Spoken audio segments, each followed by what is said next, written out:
I would state that affirmation. The world is abundant with opportunity. And after I stated it, I would visualize, how is this true in the past? How is it true in the present? And how is it true in the future? So each one of those time periods, I would visualize in my mind situations where that was true, right? Oh, getting the job at Google because a friend of mine sent me a Facebook message, right?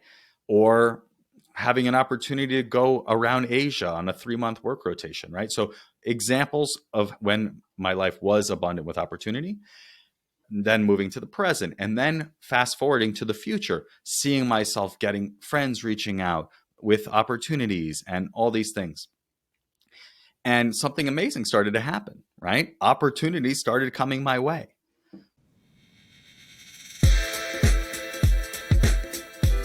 Welcome to 99 Humans. My name is Jeff Lakusta, curious coach and Wall Street Journal best-selling author, striving to understand how little things generate big impact. And I'm Nadia, Carta, tech executive and lifestyle coach with a mission to transform lives and corporations by kindling hearts to generate a zeal for life. Each week, we investigate stories about the human side of leadership to re-energize your spirit and help you become a stronger leader. Because the reality is that leadership is messy, goofy, challenging, but always human. Thanks for spending time with us today. Let's dive in. Hello, Nadia. Good to see you. Hi, Jeff. Good to see you indeed. How are you today? Life is good. And you've got a little bit of a different setup going on today. I know that there's a big smoke and fire situation happening in Canada. And so thinking of you, where are you coming at us live from right now? Your observation is accurate. We fled. Is it okay to say fled? I mean, we didn't flee, we drove up to Vermont, which is 5 hours north from where we live. People on the show know that I have 2 daughters, and we all started suffering yesterday from the air situation in downtown Manhattan. And so, recognizing that we have privilege, we took the opportunity to drive up and get into a better scenario. Yeah, get out of there. Having lived in San Francisco a long time, I know what that is like, and it is not fun. So I'm glad y'all have found some respite. Thinking of you. Not a good situation. Hopefully those fires will get under control quickly here. That is the thing that for me started really becoming big in my head, because granted, again, we have this privilege and we were able to go, but if I think about all the people in the West Coast that faced this a lot, and the people that couldn't leave the city, and the global warming in general, I mean, I know this is a topic that we are speaking a lot, but in this show, we never spoke about it. Maybe we need to go out and find a guest Let's that can find a come. leader in this space. Yeah, suddenly hyper relevant to our lives today, at least. I would really love. So if anyone has some recommendation for us, send it our way. Who's coming today on the show? Well, I'm very excited. So we've got Adam Coelho who's joining the show, and I know that you work with Adam some, so you have some experience from a working perspective. I'm really just a fanboy because one of my great passions is the FIRE movement, which is financial independence, retire early. Nadia knows this about me, but that's what I go to the gym and listen to is podcasts about this. I have a pretty long commute here into Midtown Atlanta where I live. And those are the things that I listen to there. So AJ and I are all about controlling our spending, investing in passive income, all of that. And Adam hosts a podcast that I hope, and I'm pretty sure we're going to get into about this topic as one of his passions too. It's fascinating because when I moved to America 3 years ago and I started learning about these things, I was, what the heck? I come from a country, or at least my background, where I didn't receive a lot of financial education. I spend a lot.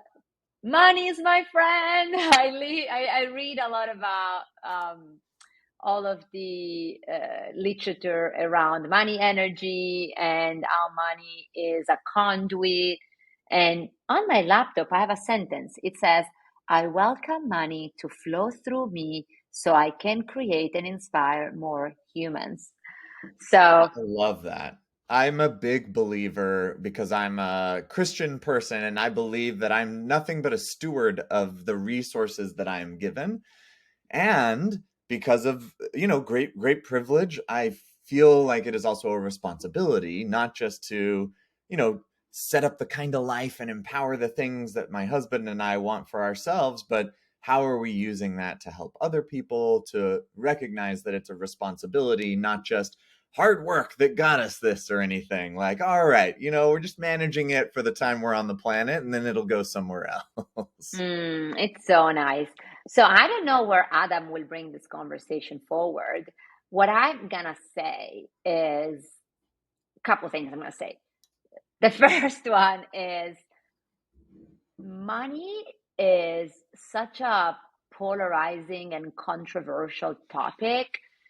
Often we are afraid to say that we like money. I had a conversation with some of my peers actually this week, and I said, I like money. I mean, I love having it, spending it, and I'm terrified of not having it. It's actually one of my biggest fears because I grew up with decent situation. Like I've always had food on my table, but we were not swimming in money. And so I right now, thanks to a lot of life decisions and what the universe planned for me, we live in a very privileged and comfortable situation. But what would happen if I didn't have it? And with all the layoffs and all that, got a lot of fear. So that's all of that about money. We'll see if we end up talking about that about Adam. But what I love about Adam, I became such a fan of him, not only for his fire podcast, which for me was more the meditation and the envisioning and all that. That's how I approached him. But Adam became one of my personal branding buddy. And Adam is that person that somehow I stumble across when I need him the most. 10 days ago, I was having such a low moment for all the things that I'm doing and we are doing. And Adam pulled me back. He kept me honest on so many things and he gave me energy to go back at it. So I'm very excited to have Adam with us today. Speak of the devil. Hello, Adam. Hello. How's it Welcome. going? Are we in it? Is this happening? We're doing great. Very good. Well, nice to see you both and nice to meet you, Jeff.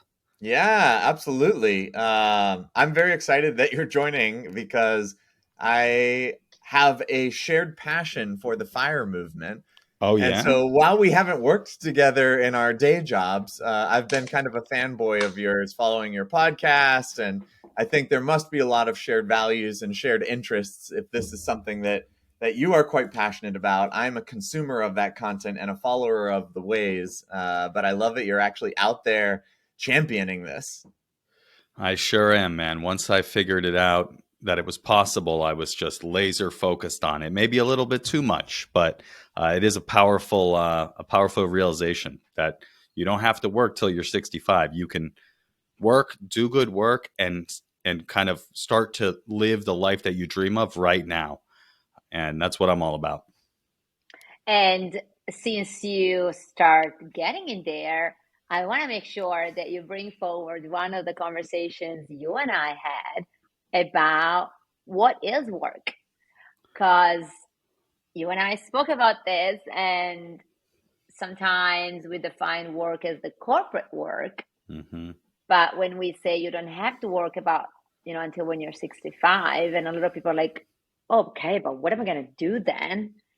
And so before we get into the nitty gritty of what are you up now, would you mind expanding into that? Like if you're not working after 65, what is it that you're doing? I'm 65 is very long time away. I plan to be not working / working on my own stuff long before that. But it's a good question. I mean, that is the question I get all the time when I tell people about the fire movement, or that you can retire early, or that I want to retire early. And I put retire early in quotes because it's not really about that, right? So getting to your question of what is work, work is just contribution, right? It's creative output. It's, learning and growing. And that is kind of how I look at it. Like, I really don't love like the FIRE, financial independence, retire early moniker necessarily. I like to think of it more as financial independence, reprioritize early, right?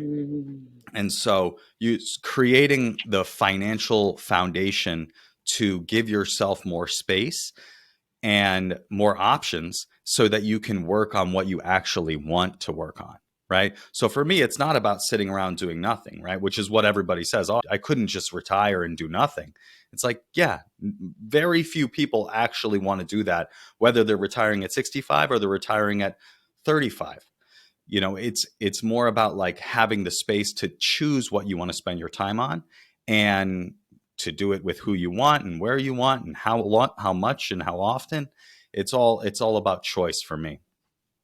So Adam, you're still on this journey, and so am I, and so is Nadia. I think all of us, who haven't done that early reprioritization, we're somewhere along that line. This on 99 Humans is an exploration of the leadership side, and so I'm kind of curious, how do you think that this journey intersects with how we show up as leaders, how we show up in the workplace, and what kind of difference does the financial side of this actually then have on our leadership within the workplace?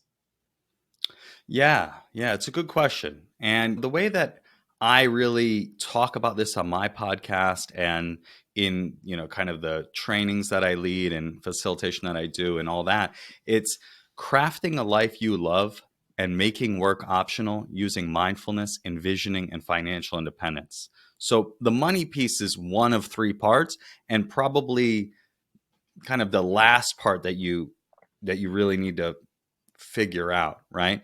The way I think about it is, to your question, leadership, I think the foundation of leadership is self-leadership, right? Before you can lead others, you need to be able to lead yourself. And anyone who's tried to do anything hard knows that that is an up and down journey, right? For me, all the time, like I'm trying to do things with the podcast and the business and manage family and work and the side hustle.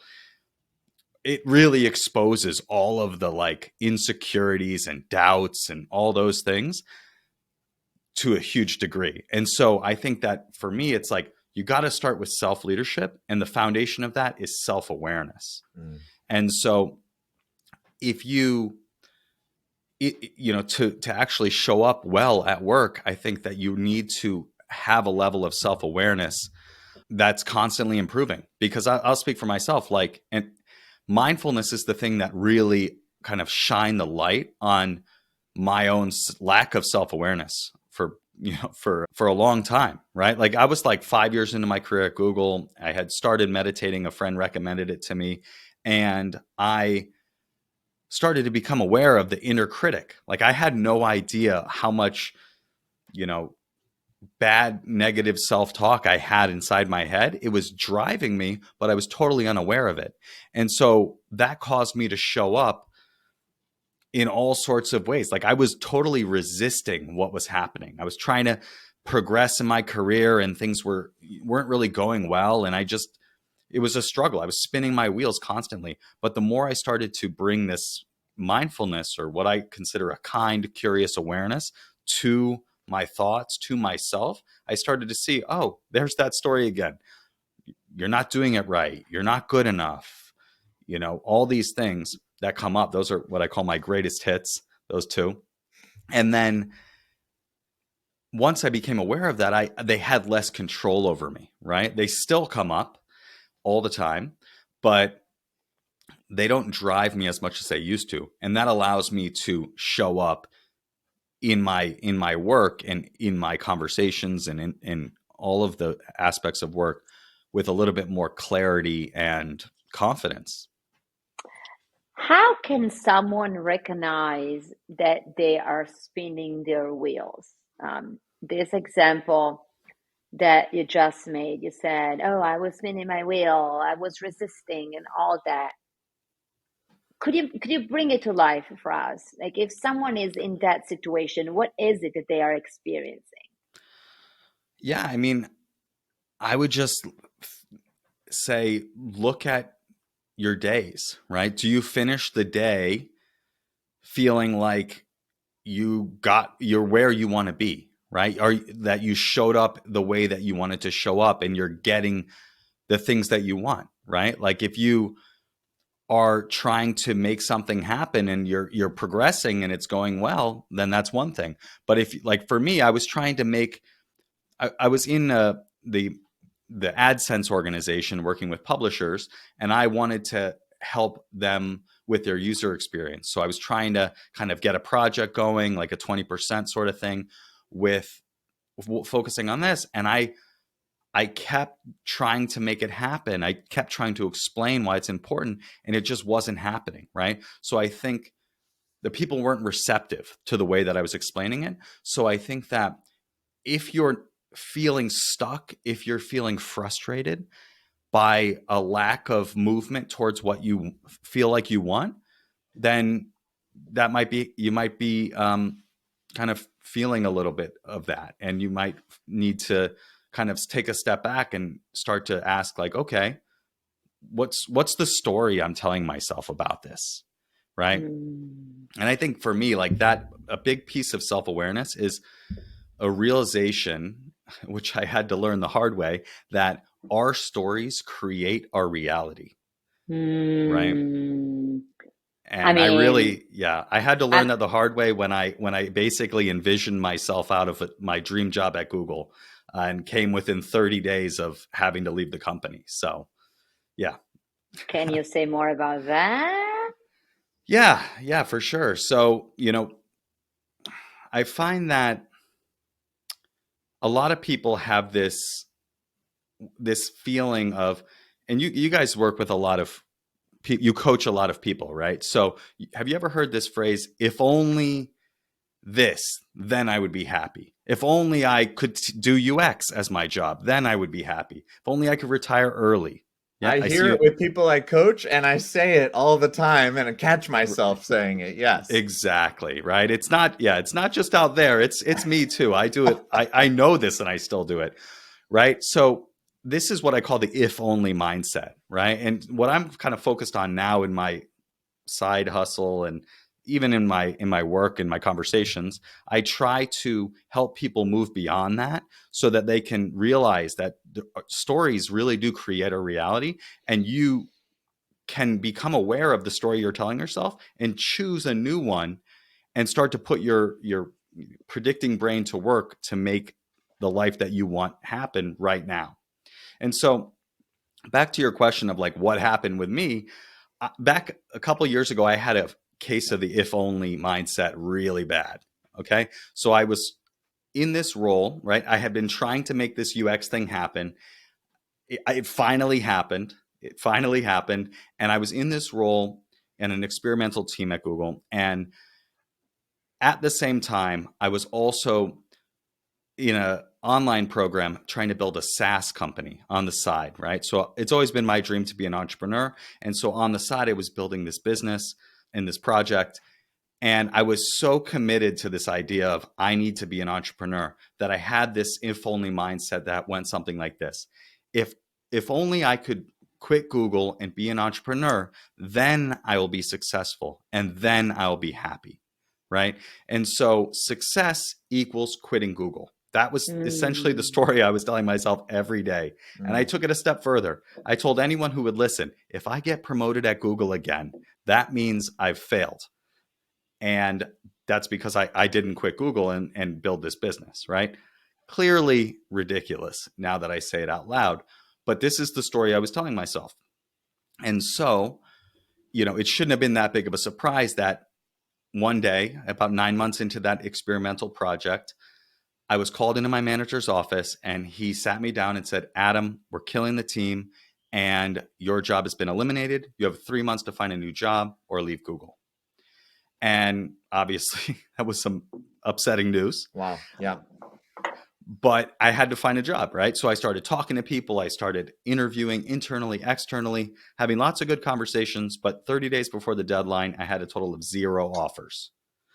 And that's when I really started to freak out. And it was kind of like my rock bottom moment. I like realized that I had this moment where I was like sitting in the park in San Francisco, and I realized like what I'm doing and the mindset that I'm bringing to this job search and just in general to work, it's not working, right? It's not serving me. And what can I do? And so that's when I thought back to something I had learned in Search Inside Yourself, a program at Google about emotional intelligence and leadership through mindfulness.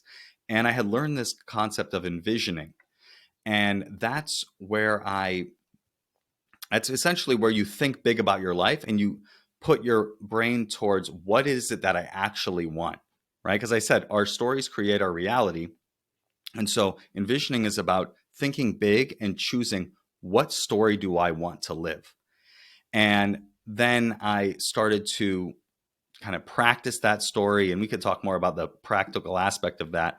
But at the end of that 30 days, I had luckily overcome it, and I had 2 job offers, one internal and one external. Wow. And so luckily I survived, but it was a big lesson for me and kind of kickstarted this whole next chapter of my life. Thank you for sharing that. It reminds me of a moment that I had in my life. One of my great passions is writing. And I became passionate in the 6th grade when my teacher would put Enya on and we would, journal for a few minutes. And I just fell in love with that. And that's what I decided I wanted to be. That's not a very lucrative career. So that was a hard option to pursue full time. But my if only for many years in my life was, if only I could write full time, if only I could really be an author, if only I could really do this. And I envisioned work as a barrier to getting what I wanted.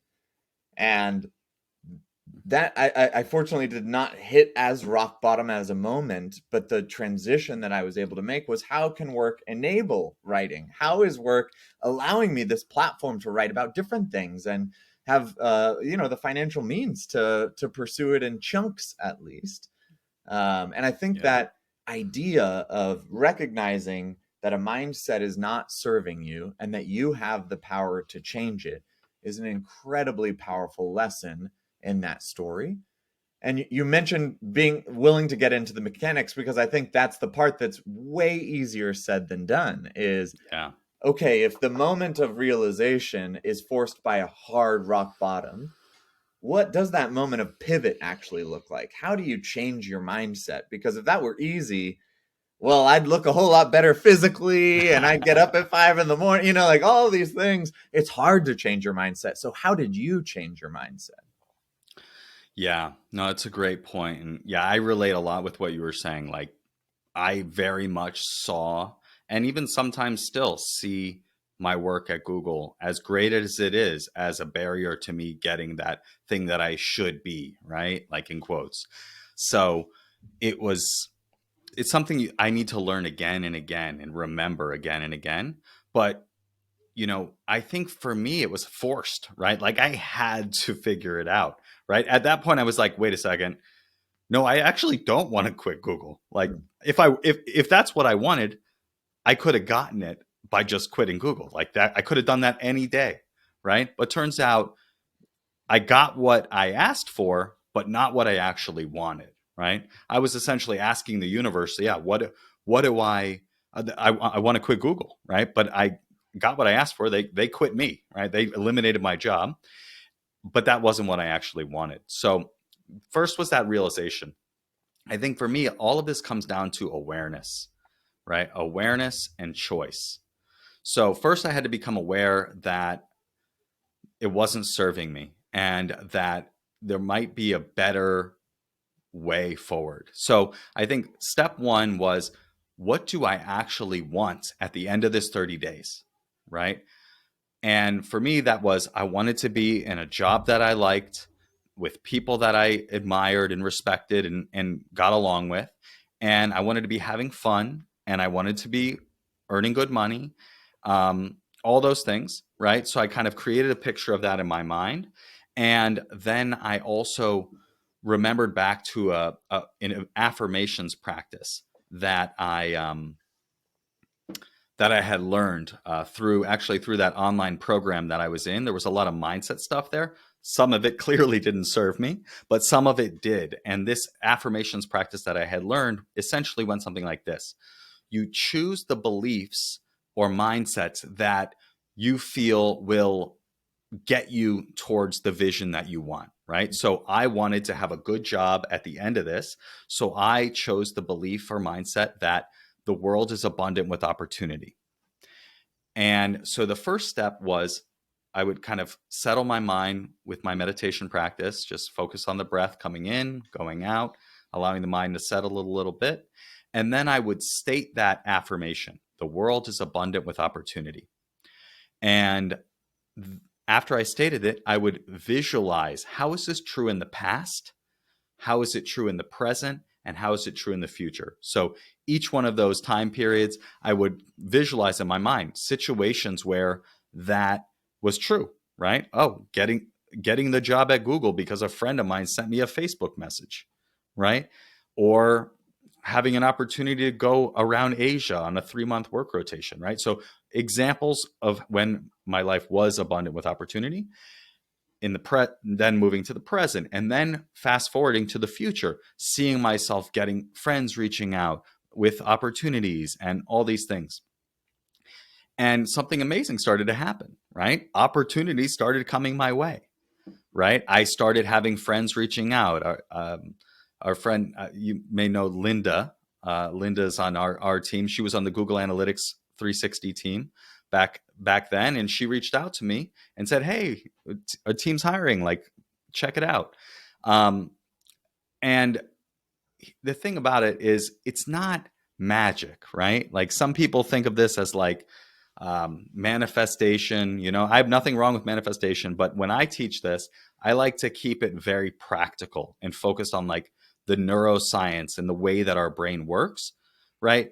It's not that like suddenly there were more opportunities. I was just more ready to see them. And so the way I kind of teach this is that our thoughts and our stories are like seeds, right? Because of the way our brain works, maybe I can explain that. You want me to explain that? Oh, yeah. Okay, we'll just go into it. Let's go into the neuroscience. I mean, but Nadia and I are both geeks about this stuff, so we love it. Yeah, Okay, so this idea of neuroplasticity, right? It's the phenomenon that everything that we think, feel, and pay attention to changes the structure and function of our brains, right? And sometimes kind of summarized as neurons that fire together, wire together. So any skill you've ever learned, be it playing guitar, right? At first, it's completely unnatural. The sounds don't make sense. The music notes certainly don't make sense. And even holding the guitar can feel uncomfortable. But the more you practice, the easier all of those things become. And that's because the neural circuitry associated with them becomes stronger and become well-worn paths. So everything that you think, feel, and pay attention to changes the structure and function of your brain. That's number one. Number two, our brains are predictive, right? So there's a researcher named Regina Pali, and she wrote an article called The Predicting Brain based on her research. She says that even before events happen, our brain makes a prediction of what's most likely to happen and sets in motion the thoughts, perceptions, emotions, and even physiological responses for what's expected. She goes on to say, in a sense, we learn from the past what to predict for the future and then live the future we expect, right? So the way I think about this is we're telling ourselves stories about how our life is going to be, and then we're acting out those stories. And so, go ahead, Nadia. Now you go. You finish your third one, and then I'm going to drop one of my bombs. Okay. So when I said that I think of our thoughts and stories as seeds, everything that we're paying attention to is like the stories that we're telling ourselves again and again, the ones that we're paying attention to are the ones that we're planting and watering, right? The more we think those, the more likely we are to see that in our experience. When I say our thoughts create our reality, our stories create our reality, that's what I mean. And so back to when I was trying to change my own mind and my own mindset, I was telling myself every day, the world is abundant with opportunity. And I was planting the seeds of that through this affirmations practice and giving my brain evidence, real evidence that it was true in the past, it's in the present, and I was priming it to be ready to see it in the future. And so, this was happening in a very real and practical way. And, if anyone has ever, gotten a new car, or when my wife was pregnant, suddenly that new car is everywhere, or there were pregnant women everywhere, right? It's not that there were more Subarus or pregnant women. It was that I was more ready to see it because I had been priming my brain for it because it was top of mind. So that was a lot. I'm ready for I your bomb, Nadia. mean, Let's hear it. honestly, come on, you know that I love these things. But back to my bond. I feel that all of this, especially in the Western part of the world, lately has become very mainstream, right? Here I am with my empowerment cards where I've read my affirmation today. I actually asked the Bard, the AI, a couple of days ago, what is the industry for all of this? Like what is the market size? And what is the growth expected in the next 5 years? And I was mind blown by the numbers. And part of me, I love history and I read a lot.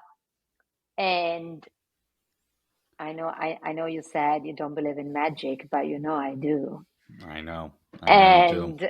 And back in the days, not only back in the days, I mean, even nowadays, but when people that are believers, for example, pray every day, regardless of your religion, you can pray to Jesus, you can repeat your kirtan mantra. I taught my daughters how to repeat Om Namah Shivaya so that they can sleep well, which is a Sanskrit mantra. So every culture and every religion and every education sort of has a version of this. And this is now very mainstream because all of these podcasts about neuroplasticity, Dr. Uberman, James Doty, and it's now everywhere. I mean, you call it envisioning. I call it witchcrafting. Someone else call it as they want. But we're all talking about the same thing, which is action goes where attention goes. Mm-hmm. And I'm taking a bit of a long road here because even you and I that are very into the weeds with this, like daily practicing, I have things in my water bottle that remind me, you are amazing, world best mom. I mean, this is all the same thing, like affirming in it and saying in it and telling it. Yet, again, you and I know well, we have big down moments. Like 2 weeks ago, you really supported me in one of mine. Thank you. Those are down moments where we could throw away everything we have done. Our fears come, they're hunting us down, we start to spiral. And again, in this podcast, we're a very firm believer that if you need therapy, if you need medication, whatever you need, me, myself, I have my fair share of things that I deal with. So do what you got to do to support yourself. But let's say for a person that has a life and it goes through moments, it's hard, Adam. Like all that you said, I'm like, sure, welcome. But I have days that I'm like, oh, I'm just tired. I'm tired. All of this channeling, affirming, and journaling and reminding, I'm like, oh. So I have days that, to be very honest, I want to throw it all at the wind. So here's my question. Okay. When those days happen, because they happen, what do you do? Like, what is your recommendation? Like, how to get back on track so that the negative thought doesn't grow into a seed and doesn't get you down the rabbit hole. Yeah. I like that question because it comes up a lot for me, right? Like I said, like the life presents a lot of ups and downs, and it's a roller coaster, especially as you're kind of trying to create something from nothing, right?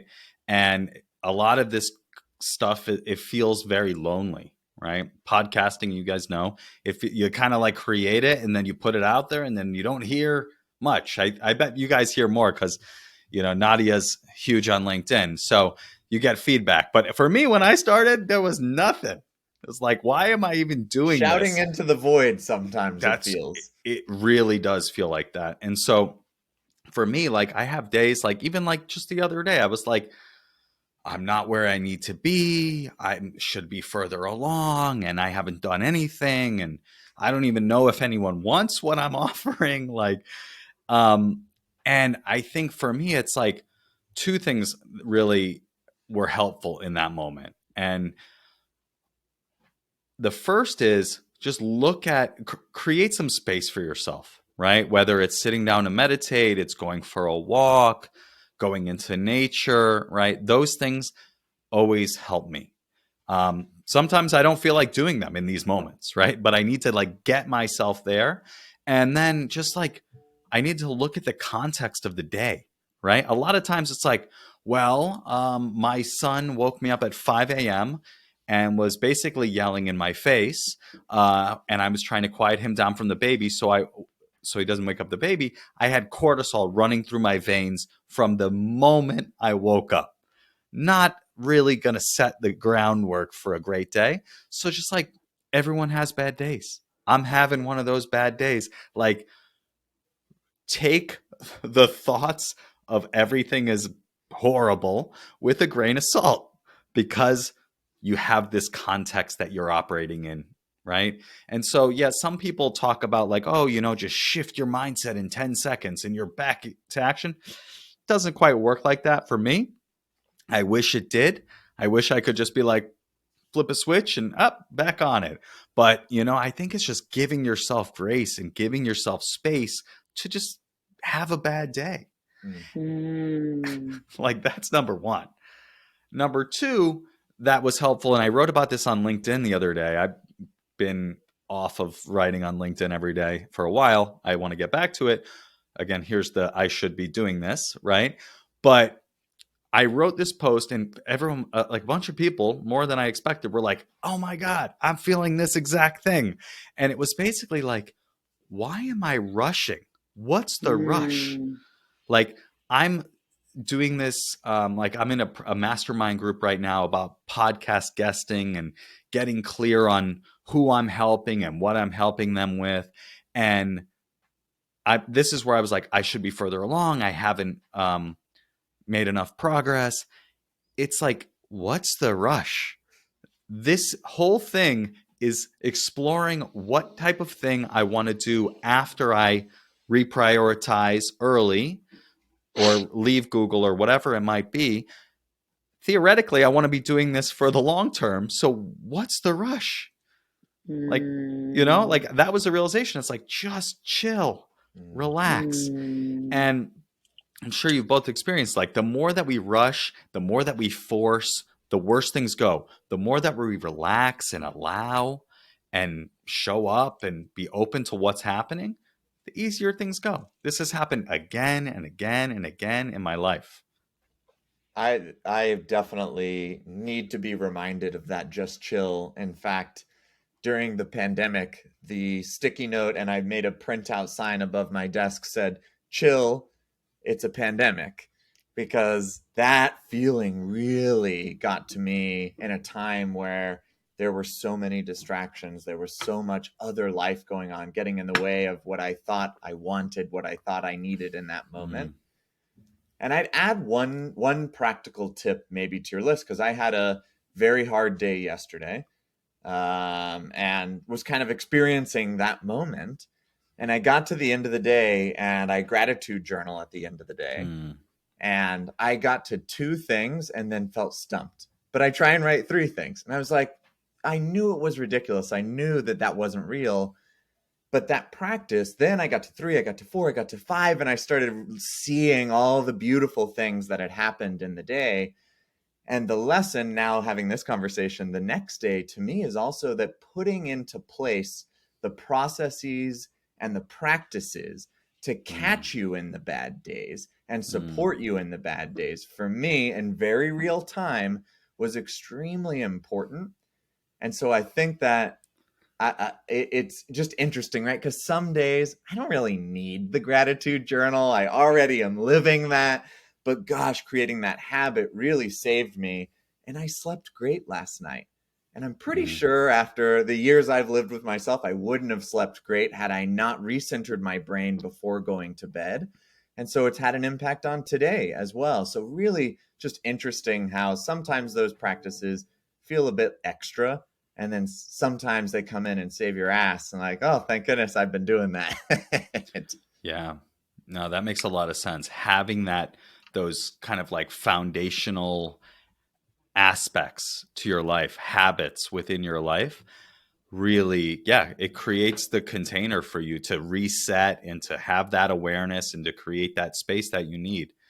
That's great. And what you're doing there is like you were choosing to let go of something that was unhelpful and to refocus and plant seeds of gratitude in your mind, and then you went to sleep with that as your mind instead of ruminating and kind of watering the seeds of, oh, I can't believe this is happening, I can't believe this person said this, or whatever it might have been.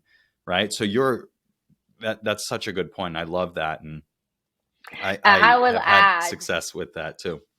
yeah, to all that you said. I'll add this concept of having a board of zeal that I've been mulling and noodling Mm, over.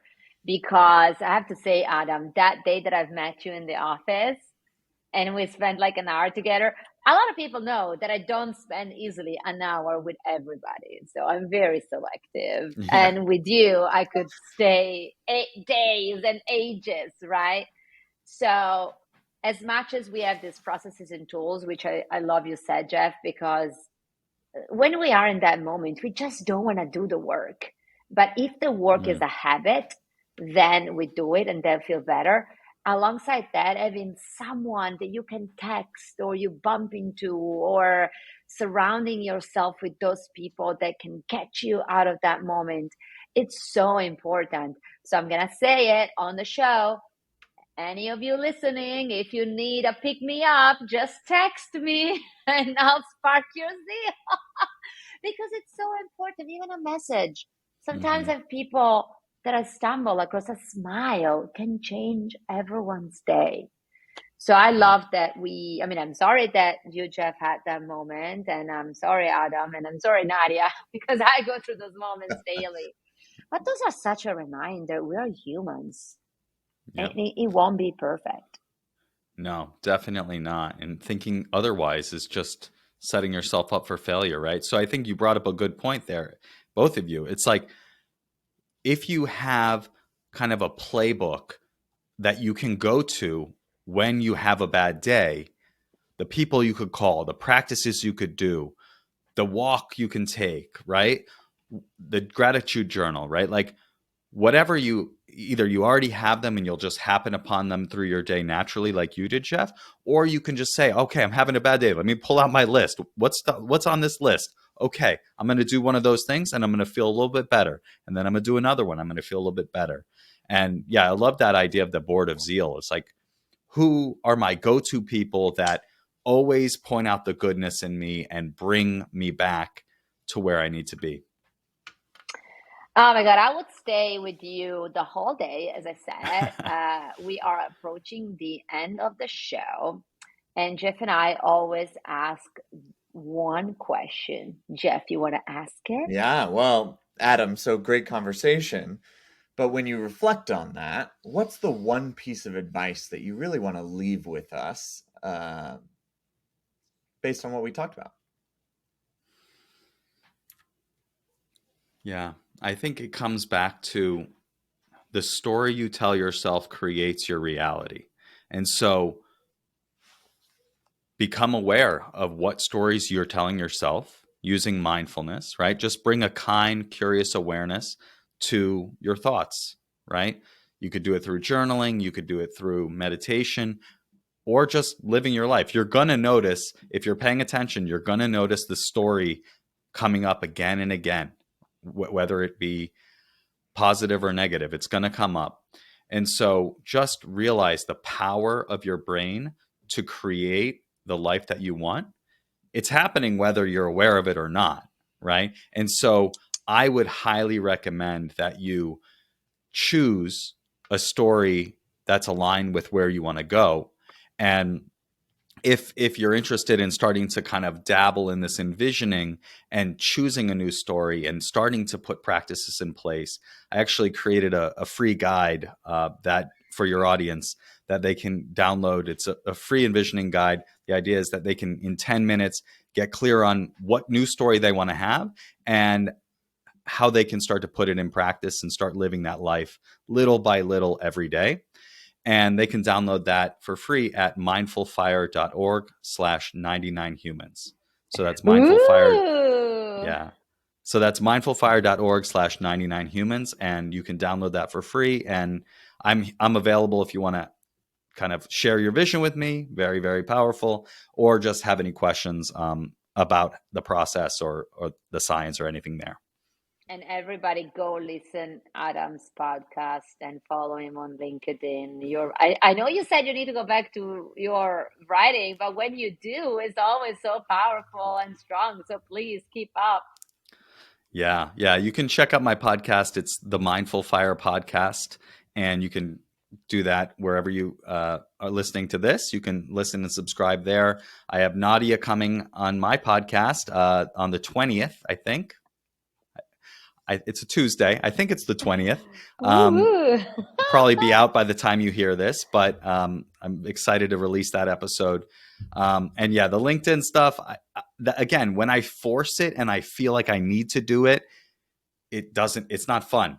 But when I just, like the other day, I just felt like sharing this realization I had and it went great, right? I enjoyed writing it and I enjoyed interacting with the people who were like, yeah, me too. I'm feeling this too. Like, so that's what I'm trying to go to. Like, I don't need to post every day. I don't need to force. They don't need to hear me every day. Just like, be easy. What Go would with it the look like if flow. this I was love easy? that. Go with, yeah. The way I try to think about it, relax into the flow of experience. That was like my theme for last year. Nice. Love it. Well, we'll put links to all of these resources in the show notes for sure, so folks can go check that out easily. Adam, so appreciative of your time. Thank you for sharing your story. What a great conversation. It was my So pleasure to be nice. with both of you. Thank you for coming, Adam. You're amazing. Right back at you both. Thank you for having me. Thank you. Bye. Bye. Okay, Jeff, such a powerful conversation today. I love the direction we went in, right? I mean, Mindful Fire is his podcast. A lot of what he does is speaking about the difference that financial independence can make. But I don't think I appreciated quite that first word of his podcast, the mindfulness. And that's what we talked a lot about because that's the center point for leaders, for human leaders, starting with authenticity, self awareness, amazing concepts reinforced through his story and a different angle on it all, which I really loved.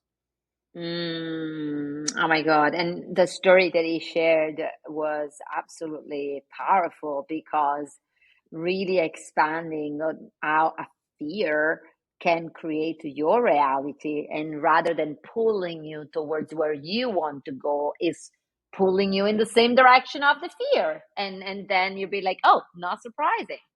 I don't think we hear very many of those stories. I don't. The ones that I hear are always the good stuff, right? Like, I envisioned a blank for my life and then I got it. Yay, it really works.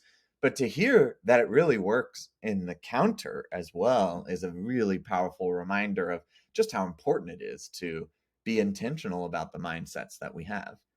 Oh, So yeah. on that note, Nadia, what are you taking away from that conversation? I mean, I took so many pages of notes. I guess that, well, I'm a believer of where attention goes, your action goes. People by now will know that. So I'm gonna probably mention one of the points we covered towards the end that really sticks to me, is something that I keep reminding myself. There is this concept of defining the personal playbook of which are going to be the actions that you are going to do when you are going to be in the rain, right? And when I say rain, I mean when you are outside of your ideal zone.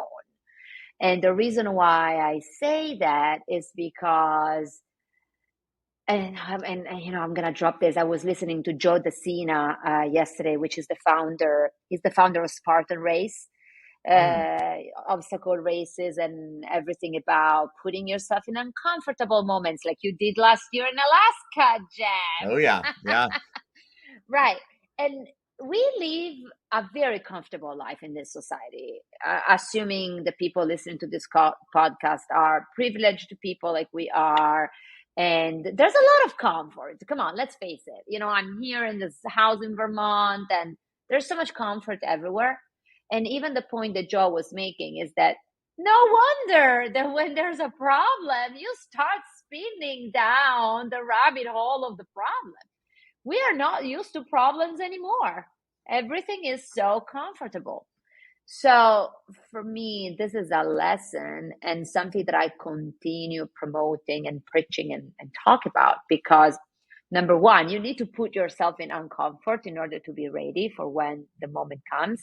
And you need to do that when you are in comfort, because if you wait until the tough moment comes, it's going to be too late. Mm. So the having a personal playbook that says, okay, when this will happen, this is what I'll do. I'll go to the park and I'll do a walk or whatever. For me, is becoming more and more important in my life. I love that. Yep, you're creating your own support system for the moments when you know you'll need it, and then realizing, wow, this really helped me to sort of buttress. Yeah, I'm gonna keep doing this because this is working.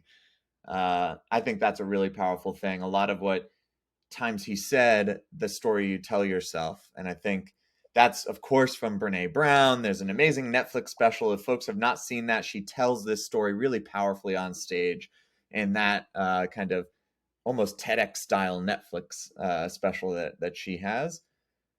What for me is an amazing piece of this is that financial independence, retire early topic.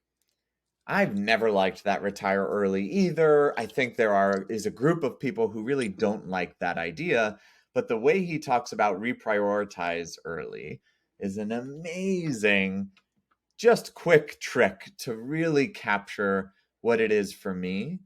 And even in reprioritize early, a lot of what I took away from that conversation and I'm trying to do in my own life is reprioritize now. It's time to focus on the things that you want in your life. The mindset that you have today is creating your reality today and your future tomorrow.